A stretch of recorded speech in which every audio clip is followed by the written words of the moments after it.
My name is Alyssa Johnson. I'm a 23-year-old office worker, married for 2 years now. I have a son, Leo, who just turned 1. My husband, Nathan, is 29 and also works for a company. Nathan frequently suggests that I quit my job at my father's company, a sentiment stemming from his dislike for my parents. His distaste for my parents appears to be linked to the fact that my father is a high school dropout and runs a small and grimy company, manufacturing screws and small components. Nathan hates the idea of people knowing he's related to such a company. On the other hand, I admire my father for his tireless dedication to research, his courage, not afraid of failure, and his genuine care for his employees. Thus, I have no intention of leaving my father's company. He seems to dislike the fact that I respect my father more than him. One morning, while having breakfast with Nathan and our son Leo, Nathan brought it up again. Alyssa, you should really think about getting a job at a bigger company. Considering you graduated from a prestigious university, you're beautiful, and I want to brag about you at work. But I can't, because your workplace is awful. And honestly, I earn enough for us. Why don't you consider becoming a housewife? This conversation has been over and over again. Every time it comes up, I repeat the same answer, that I will not quit my father's company. Typically, these discussions conclude with Nathan making threatening remarks to me like, "You're the only one in the world who doesn't listen to me." Or, "If you keep this up, it's going to be harder for us to stay together." After this, he usually leaves, but it doesn't end there. Following these discussions, Nathan often does something to upset me and then gloats. "Still, won't you listen to me now?" While I can't say divorce is out of the question, I can't bring myself to do it. Both our parents get along so well and love Leo so much, it would break my heart to upset them. My father and father-in-law are good friends, going golfing and fishing together. My mother and mother-in-law also get along very well, frequently going to art exhibitions together. Both sets of parents adore Leo and have provided him with a loving environment that I wouldn't want to take away. Regardless, my love for Nathan has faded away. I don't even like sleeping in the same bed with him. Since Leo was born, I've been sleeping in the child's room with a lock on the door. The reason I added the lock was that Nathan would come into the room while I was sleeping with Leo and start complaining about my father's company. Leo was scared and cried due to Nathan's loud voice in the dark. Since then, Nathan has stopped coming in at night, but I still lock the door just to be safe.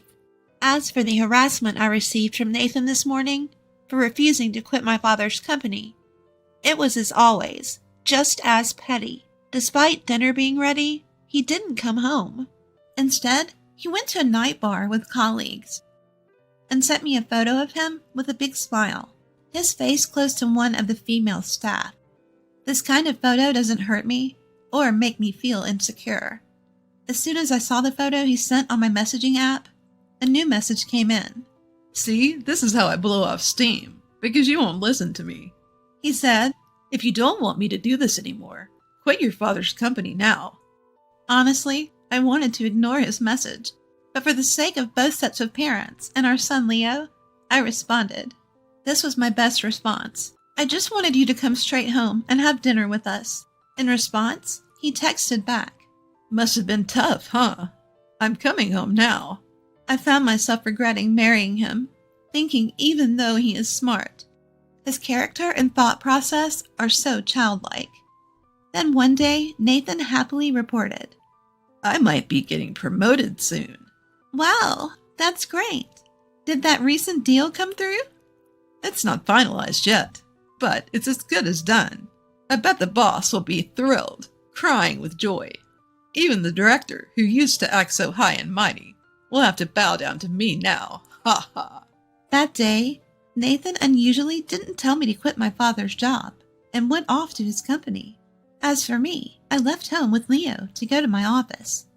After dropping Leo off at my parents' house nearby as usual, I went to work where my coworker, Jake, hurriedly approached me. "Good morning, Alyssa. The boss seems unusually angry today. Did something happen? Everyone is worried about him." Upon hearing this, I knocked and entered the room marked Invention Room, where my father was. There sat a young man in his 20s, with a tear-streaked face on the sofa. Sitting across from him was my father, his face more furious than I had ever seen. "Sorry, Alyssa.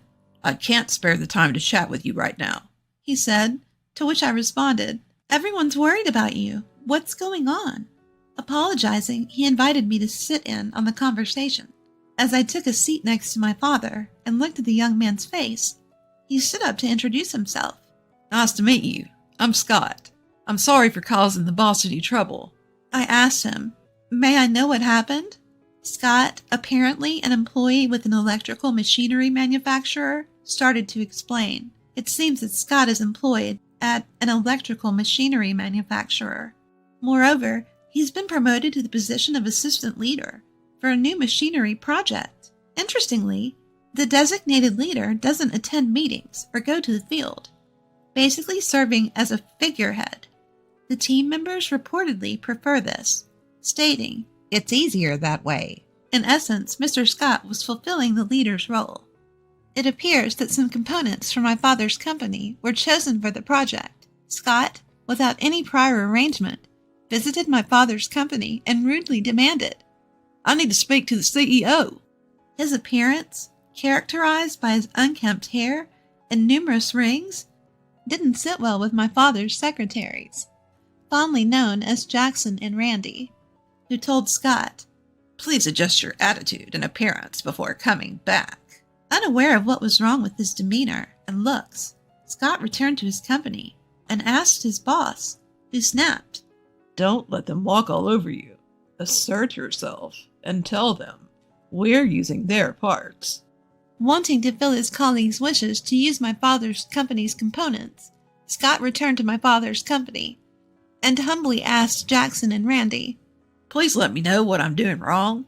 My father, who happened to overhear the conversation, talked with Scott in the meeting room. "We don't judge people by their appearances. I believe they were just trying to teach you workplace manners," his father said. Jackson and Randy agreed and proceeded to instruct Scott on professional etiquette. With such an appearance, when you visit other companies, they'll likely judge your entire company based on how you present yourself. When asked, "Which company do you think one can have a decent conversation with? One where people are well-dressed and respectful of manners, or one that isn't?" Scott apparently replied, "The former, but let me apologize and start again." Following that, Scott made an appointment, showed up with his back straight, fixed hair, and without any accessories. As we talked with Scott, we saw his sincerity and commitment to his work, not only in terms of components, but my father said that he was so willing to cooperate with ideas and knowledge. That's how they ended up collaborating.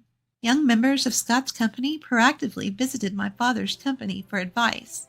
However, just before a prototype was almost completed after nearly 6 months, it was revealed that the leader had taken all the presentation materials that were prepared. Not only that, but the assistant leader was removed, and a young female employee who he favored was promoted.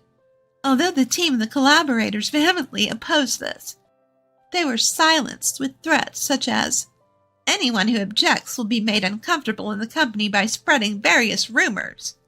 Upon hearing this, my father was furious. Jackson, who had been listening in the background, said, "About those various rumors, they're just going to spread lies, right? You shouldn't be scared, right?" However, the reason the assistant leader was removed was apparently because he reported a violation of working hours to the HR department. Scott said that after severe warnings, the assistant leader was removed. The reason Scott came to my father's company this time was because he was frustrated that the person in charge would change despite all he had done for him, and he wanted to discuss everything. "You should quit that company and come work for ours, right, boss?" "All right, Jackson and Randy, are you ready?" My father, impersonating an iconic Western movie character, made everyone except Scott burst into laughter. Scott said, "Despite doing such amazing work, you all seem to be having fun. I've always admired that. I really wanted to work with you all. and he pleaded with teary eyes, bowing his head joyfully to my father. There was something that had been bothering me after listening to his story, so I asked Scott a question. I asked, "What's the name of your company?" And it turned out to be the same machinery manufacturing company as my husband's. Hesitantly, I asked further, can I ask the name of the leader?" And as I had feared, he replied, "His name is Nathan Johnson."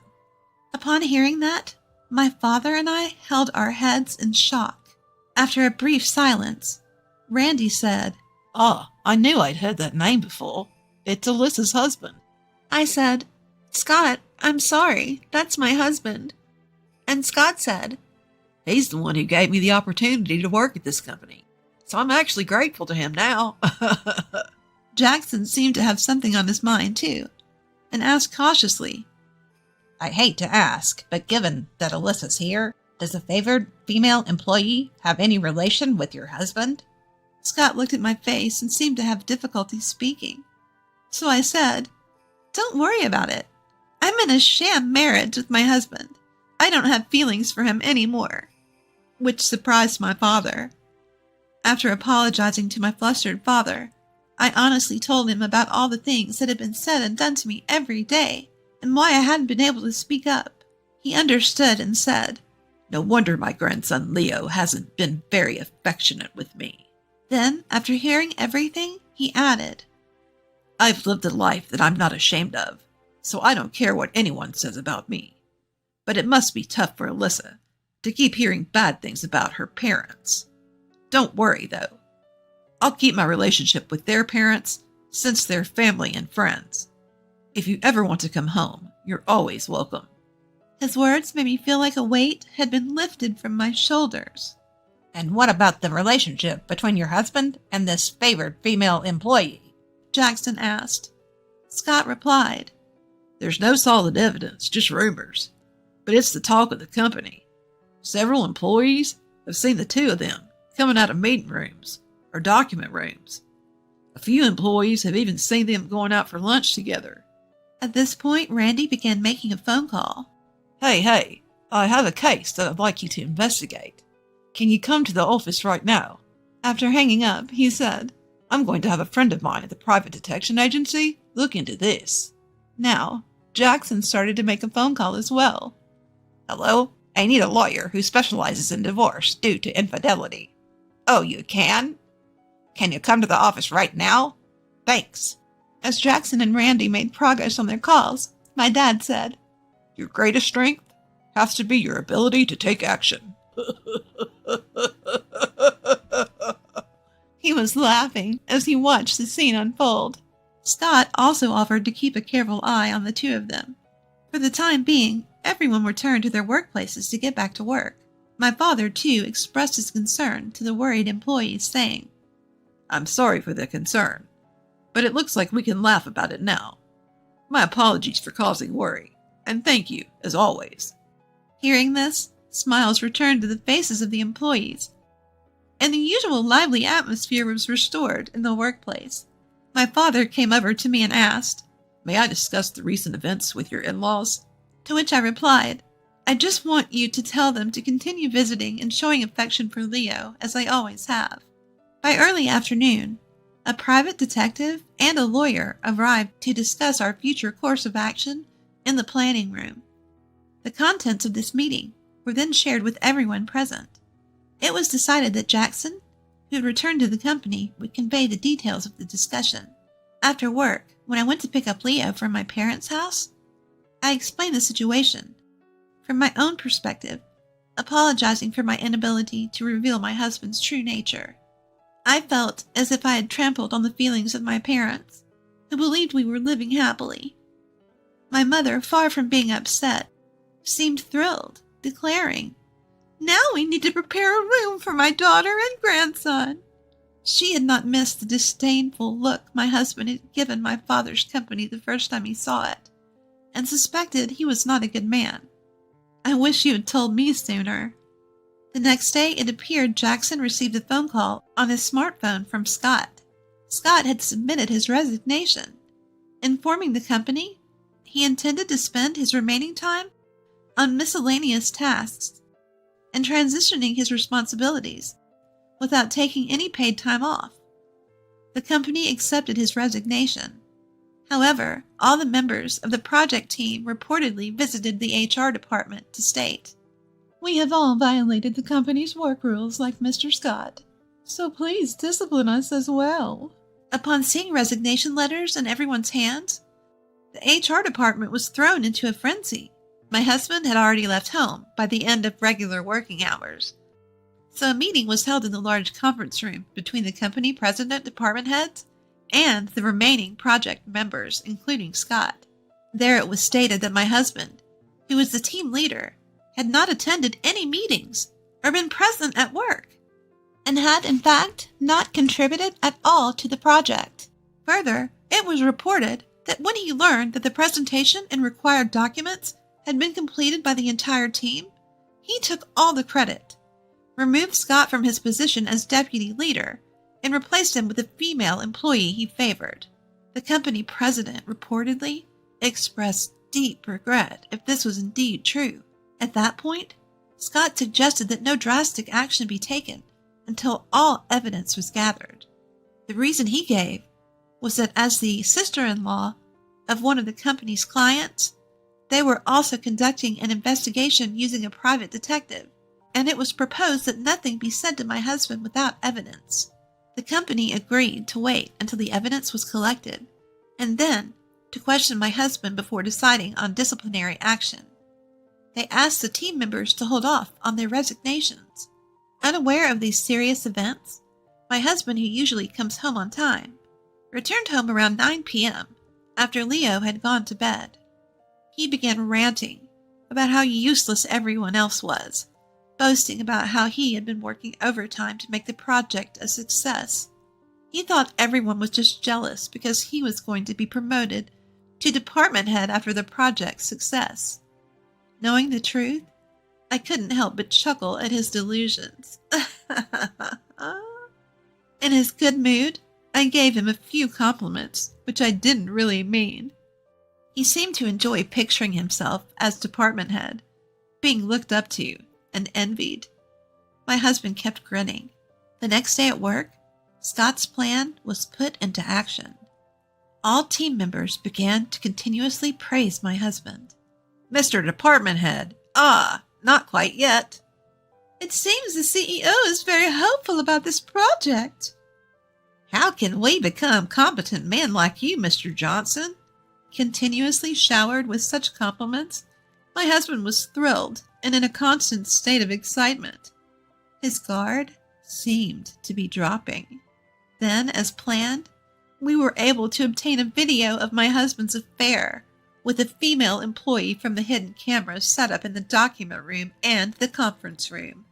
In just 5 days, a ton of evidence of his infidelity had been collected by both the detective agency and Scott. All that was left was to prove that my husband had not been the one to create the project documents. The proof was easy. Scott had also saved the documents on a USB drive, and it would be clear to the company if they asked him and my husband about the contents of the documents. All of the evidence was submitted to the company by Scott and other members. My husband came home in high spirits, unaware of all of this. Then he began his flight of fantasy, saying, "I'm definitely going to be made department head. The CEO was talking to the current head for a long time. And then the head looked at me. He probably said, 'I'd rather have Mr. Johnson as head than any incompetent like you.'" He then continued his fantasy talk. "With this, the gap between your father's company and mine will widen even more. You should quit your job and become a full-time housewife. You'll be the wife of a department head," he said. I replied loudly, seemingly angry. "Your parents will be mad if they knew you were mocking my parents. You know they're good friends. I take pride in my work and enjoy it. I will absolutely not quit." My husband got angry and said, "Never invite your parents to our family events. If you don't like it, get out. I'll have women flocking around me as soon as I become department head." When I asked, "Are you sure about this?" he replied, "What do you mean? Don't contact me again." So I responded, "All right, I'll leave." And I had him sign the prepared divorce papers. The next morning, I saw my husband go to work in silence, and then I called my father to help me move. As my father, company workers, and I were loading our belongings onto a truck, my in-laws arrived saying, "We came to help." My in-laws apologized to me, and I apologized to them. "Thank you for letting us be Leo's grandparents. Our idiot son is disowned. We're counting on you from now on, Alyssa." As they both bowed their heads, I held their hands and said, "Thank you," while also bowing my head. My father said, "Let's hurry up and move so we can relax at home." to which my father-in-law responded, "Let's do that," and continued helping with the move. The move went smoothly, and in front of my parents and in-laws, I showed them the signed divorce papers and explained that I was getting a divorce from my husband. My in-laws apologized repeatedly, but my father responded, "Let's continue to get along, Ken," and playfully patted my father-in-law's knee. My mother said, "Mary, let's continue to do embroidery together. There's an art exhibition next week. Let's go," and playfully patted my mother-in-law's knee. My father said, "Ken, Mary, why don't you stay at our house tonight? Let's have a drink," and brought out some drinks. My father-in-law said, "Thanks. We'll take you up on that offer tonight." and my parents and in-laws got along even better. Not wanting to get in the way, I decided to go to Leo's room and go to sleep. The next day, my husband was called into a conference room by executives like the CEO and department head. In addition to the executives, Scott, the team members, and the female employee he had an affair with were also there. The hearing for my husband was conducted by the CEO himself. First, he was asked if he intended to claim the project as his own without participating in it and stealing the documents when they were completed. Since Scott and the team members were present, it seemed he couldn't make any excuses. The CEO, growing impatient with my husband's silence, demanded loudly, "Well, what do you have to say?" My husband, it seems, quickly admitted to his actions. Next, he was asked why he had removed Scott from the sub-leader position and replaced him with a female employee. My husband responded, "I thought she was more capable than Mr. Scott." but the department head retorted, "Are you saying the lady who does nothing more than serving tea and making copies is more capable than Mr. Scott?" My husband bit his lip, lowered his head, and fell silent. The CEO then exclaimed, "The real reason is this, isn't it?" and proceeded to project still images from the video footage taken in the conference room and the document room. Both my husband and the female employee, Alice, turned pale. When the CEO asked Alice, "Miss Ford, what is the meaning of this?" Alice responded unabashedly, "Mr. Johnson said that if we were together, he'd make it easy for me to earn my salary. Besides, I have a boyfriend, so I wasn't serious about being with him. I just thought of it as part of the job." My husband was infuriated by her response, exclaiming, You had a boyfriend, you cheating woman. You've ruined my life." "You have a wife too, Nathan.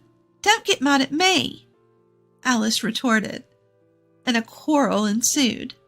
The CEO fed up and announced, "The fact-checking is over. I'll inform you of the disciplinary action later. Until then, Mr. Johnson and Miss Ford, you're both suspended and should stay at home." With that, he left the conference room, and everybody else quickly followed suit. As a result, my husband was reassigned to the menial job of sorting documents in a basement, what's commonly referred to as a useless department at the company. Alice, after her boyfriend found out about her affair, had a hard time at the office and eventually chose to resign as well. A lawyer had prepared an agreement for them to sign, and my husband was to pay me $3 million and Alice $2 million as consolation money. They both ended up taking loans from consumer finance companies to cover these payments. Moreover, I had my husband agree to pay an additional $5,000 per month for Leo's child support. A few months later, my husband, who had been disowned by his parents, was working 2 jobs, at a convenience store during the day and as a security guard for a parking lot at night, and living alone in an old apartment. Someone who saw him said he looked as if he was about 60 years old. He had aged so much. My marriage was about 6 months old at that time. A bolt of lightning struck my otherwise mundane life. My husband forced me to take care of my father-in-law, who had become bedridden as a result of an accident. Because that was the first experience to me, I struggled with caring for my father-in-law. Then my husband said to me, "We're going to relax in Hawaii and you'll look after my father." My husband and my mother-in-law left for Hawaii, leaving me behind. They still didn't know, they had no idea what kind of tragedy their decision would cause later on. Mary is my name, and I am 30 years old. I've always enjoyed cooking, so after graduating from college, I went to work for a major restaurant chain. I am now in charge of developing new products in the planning department, 8 years after starting there. I met Tom, who later became my husband 2 years ago. I went to my favorite Japanese pub all by myself, found full that day, sat at a counter. Tom was sitting next to me. We found we were the same age through a conversation with the pub master. We had a nice chat and exchanged contacts. Tom began inviting me to dinner on a regular basis after that, and we began spending time alone together. He was upbeat and funny, and I found myself drawn to him. He appeared to be the same way, and we started dating naturally. We got married 6 months ago after a year of dating. We are currently enjoying living together in an apartment located between our workplaces. I sometimes cut corners on housework because we both have work, but Tom always smiles and says, "You don't have to be perfect at housework. I'm just happy being with you." I wish I took time to prepare dinner as well, but I'm happy just to be able to have dinner with the person I love. I believe so. Thank you, I said. Tom is always so gracious. Only to you. I like to treat the people I like nicely. I'm so happy to be your wife. Me too. I'm really happy to have a wife like you. Even 6 months after our wedding, our relationship is still so good that we have conversations like this today. I thought that our happy days would last for a long time, but then, all of a sudden, those happy days vanished. My husband was already in the living room when I got home from work that day. Normally, the first one who got home would say, "Hey." However, there was a somewhat heavy silence on that day. I nervously talked to my husband, who was on his phone with a worried face. "Tom, hey, are you alright?" "Hey, Mary, I was completely out of it." "What happened? You seem terrified." "Oh, it's just my mother called." "From your mom?" "Dad got involved in an accident." "What?" I couldn't keep up with the unexpected response, but we couldn't sit at home doing nothing. I immediately took my husband's hand. "What are you doing, sitting there like that? We must visit our father now." "I'm afraid we can't." "No, why?" "There is no way we can meet him right now." "Does that imply he's not feeling well?" "Yeah, we don't have to come because Mom is going to stay with him until he gets better." "Oh no." His words made me realize there was nothing I could do at this point. I let go of his hand and sat down on the sofa. "I'm concerned if he is okay." Tom remained silent. My anxiety was heightened by his silence. My father-in-law had only recently turned 65 years old. On his days off, he had often taken good care of his health, going hiking and golfing. My husband works for my father-in-law, who owns a business. My husband must be perplexed that my father-in-law, who is also his father and the president of the company where he works, is experiencing this. I couldn't imagine him in his usual cheerful mood that day because he was so depressed.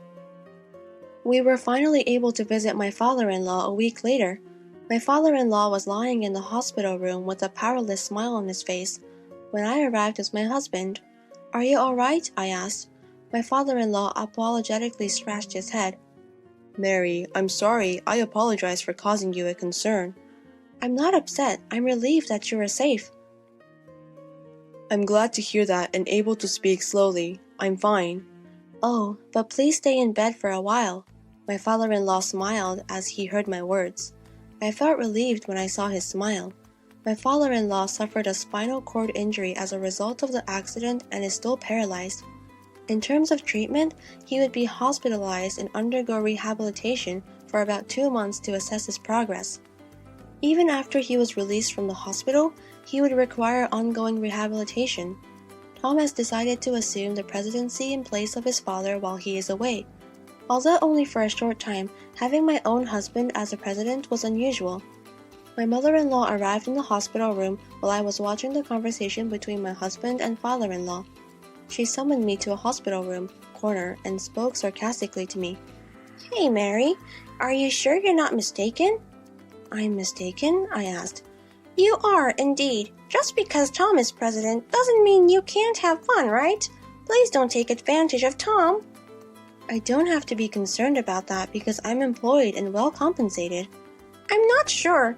In the first place, you were aware that Tom was the boss's son. What a vile young lady!" The mother-in-law smirked and said those words matter-of-factly, but it was her imagination, not reality. I didn't realize Tom was the president's son until we were dating for a while. As a result, my mother-in-law has been sarcastic toward me since the start of our marriage. I didn't want to be misunderstood and hated her one-sidedly, so I snapped at her on the spot. "I didn't ask him for money. Tom's personality captivated me." What?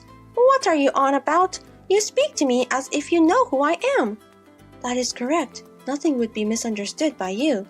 "I'm not sure. Whatever you say, I will never approve of you." "Oh no."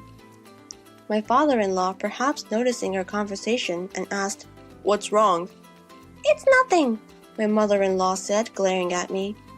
My mother-in-law's words and actions made it clear that she adored Tom. She probably thought I'm a woman who approached her son for money because we married after only a year of dating. Her attitude toward me has been ruthless since the moment I went to greet her at the wedding. But under that circumstances, I never expected my mother-in-law to be so sarcastic towards me. My husband also adored her troublingly. He said something like this a few days later. "Mary, you're aware that my father will be released from the hospital the month after next, right? We'll be returning to my parents' house at that time." "Wait a minute," I said. "Why are you suddenly saying so?" "That was suggested by Mom. This is a good time for us to move in together," she said. "Mom can't live with my father by herself." "But it's not easy to do that so quickly."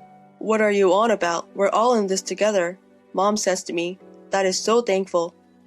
I was perplexed, but he stated unequivocally, "Anyway, that is a decision. Simply get your belongings packed in time for the move-in." "Wait, I won't be able to commute to work if I move to your parents' house. We had trouble finding an apartment near our workplaces."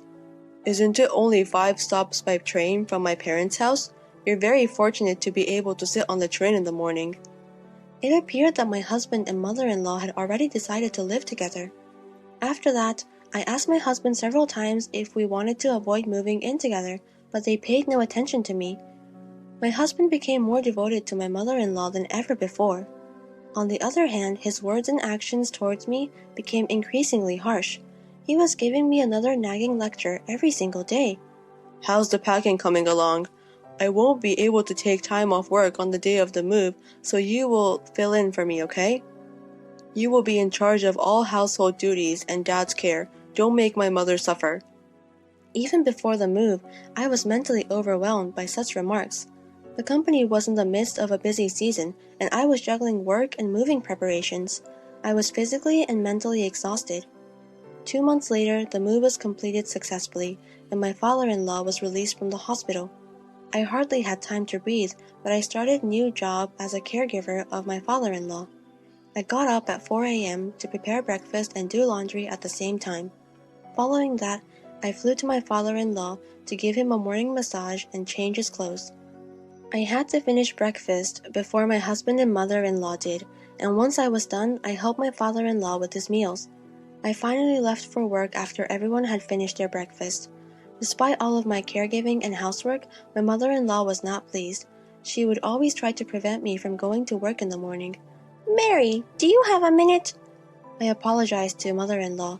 "I have to leave right now." "What are you on about? I'd like to make a complaint about your breakfast.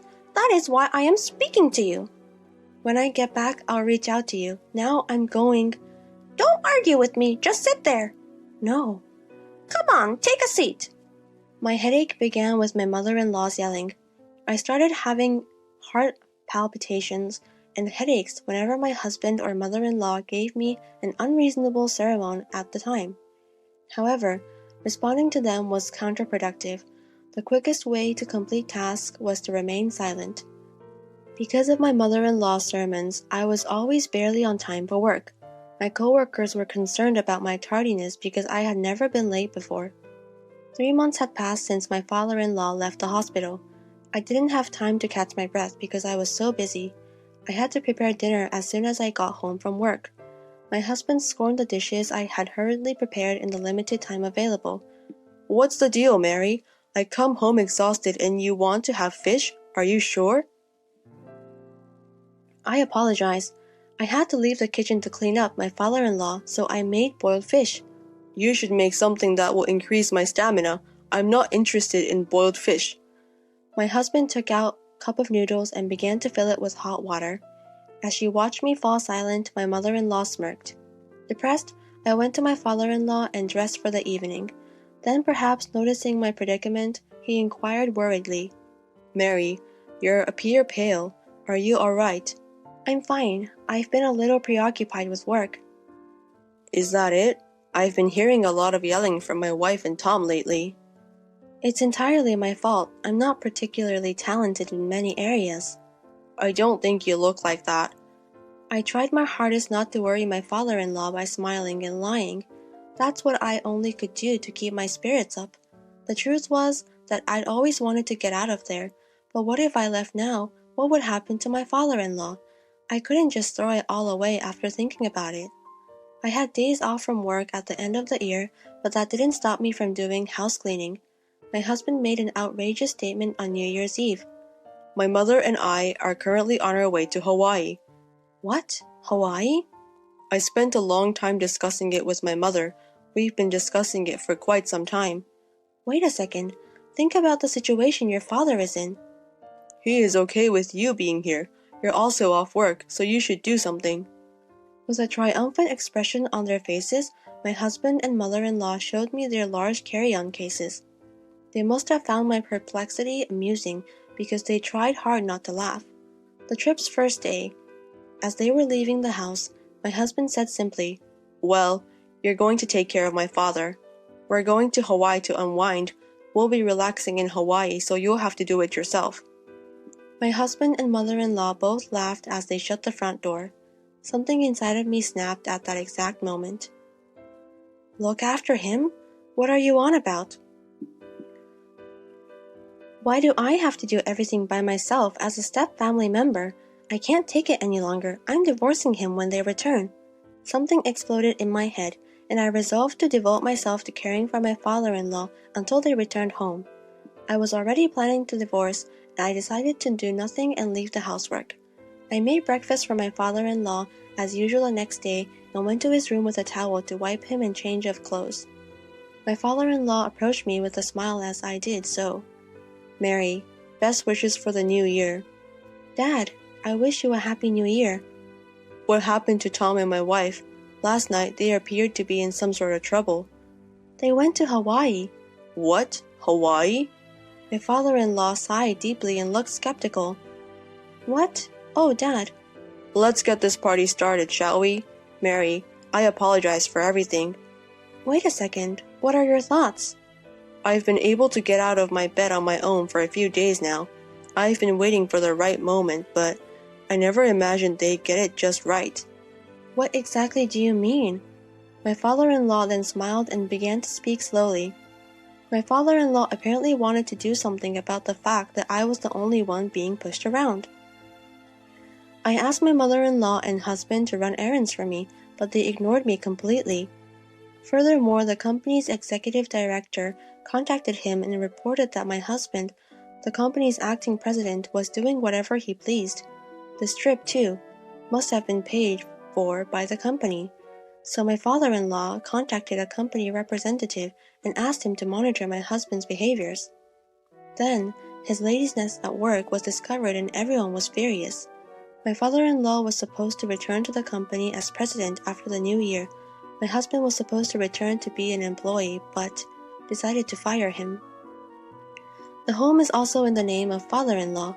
While they were away, we changed the locks and devised a strategy to keep them out when they returned. I went to the city office to pick up 2 divorce papers while they were there. A week has passed. The front door shook and the intercom rang repeatedly. My husband and mother-in-law, who had just returned from Hawaii, were attempting to open the door. I responded to them via the monitor. Good to see you back. How was your journey? What the heck, Mary? Please open the door right now because I am unable to do so. That's something I can't do. My father-in-law warned me not to open the door. What? What are you talking about? Hey, did you have a good time? The trip with company funds? How did you find out about that? I don't know, my husband's expression said. I couldn't help but laugh as I watched their expressions on the monitor. My father-in-law, who was listening to the conversation, then interrupted from the side. Oh, you really embezzled my company's money. Dad, why? You aren't supposed to be able to stand. I've been able to stand for a few days now thanks to Mary's rehabilitation assistance, and the managing director has told me about your shady attitude at work. Who is the managing director? No, Dad, no, nothing was done by me. Give it up, you've been fired. You inept piece of shit. Pack your belongings and leave my office immediately. Through the monitor, my husband began to complain with tears in his eyes. Mary, you won't leave me, will you? I snapped back at him as he clutched at me. What? What are you talking about? Do you know how I felt from the time you decided to live with parents without my permission until today? You took advantage of me, along with Mother, and forced me to take care of your father as a matter of course. Do you have any idea how hard it's been for me? Oh, calm down, Mary. I'm sorry. Your apology is worthless. When you left on your trip, I understood it's a waste of time to continue the family with you. I'll live on my own. I don't want a motherfucker like you. At my words, my husband backed away dazzledly. My mother-in-law hurried to support him. The scene was that of a painful mother and son. After that, my father-in-law opened the front door and confronted them with the divorce papers I had received. I had them fill out the divorce papers right then and there, and I kicked them out and locked the door. My husband and mother-in-law pleaded repeatedly, Open this door! But my father-in-law never responded to their pleas. I have not seen them since. Rumor has it that they are both unemployed and cannot afford to rent a room, so they are sleeping in a comic book cafe and working day jobs. It must be a world of difference from the life they had been leading. Well, the punishment is well worth it for them. After the divorce, my father-in-law said to me, I'm going to hire a housekeeper from now on, so you are free to go. I took him at his words and moved to a place near my work. I am now living a comfortable and fulfilling life. I cannot thank my father-in-law enough for saving me. I am determined to repay him in any way I can.